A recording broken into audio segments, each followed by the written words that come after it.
Okay, now you should have something that looks like this. You'll have the starting tail and then the part where you cut off. With mosaic overlay mosaic crochet, you will have the fringe, and either you can keep the fringe or cut it, and then you could do like an envelope border and it just hides all of that, which looks very lovely.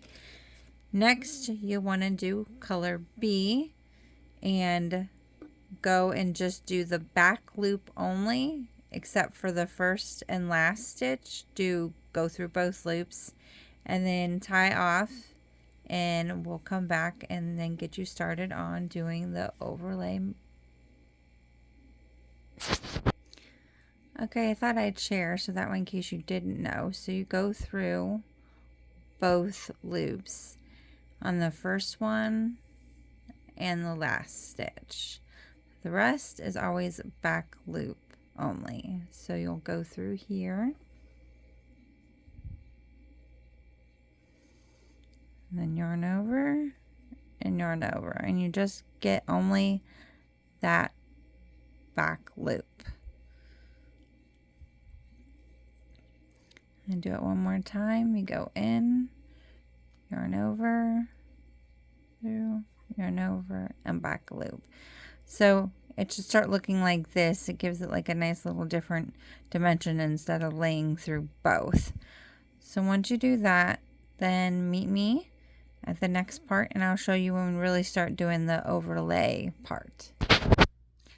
Okay, important thing for left-handed people, most of it is done for right-handed. So when you are reading the written instructions, instead of, reading it from left to right like you would do anything, you are actually reading it from right to left. So from the end to the beginning, everything that's usually in like the parentheses part or the repeat part, that part's the same.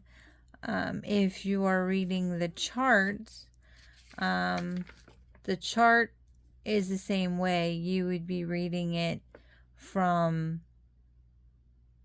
right to left instead of left to right, because in certain patterns, if there's words, it's gonna come out mirrored, because we're left-handed. So what you want to do is when it is the written and you see DC, that means you're going to be doing the double crochet right here, like in this loop.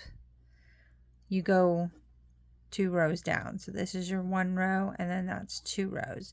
So you'd be going in right here. And then if it's single crochet, you're always going to go into this back loop.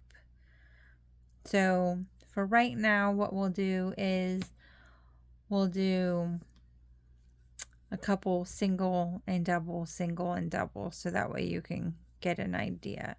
So we'll do 1 back loop,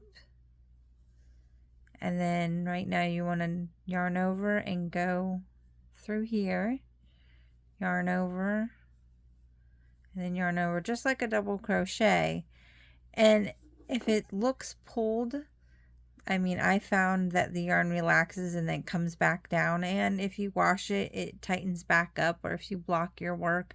So I've never worried if it pulls, kind of.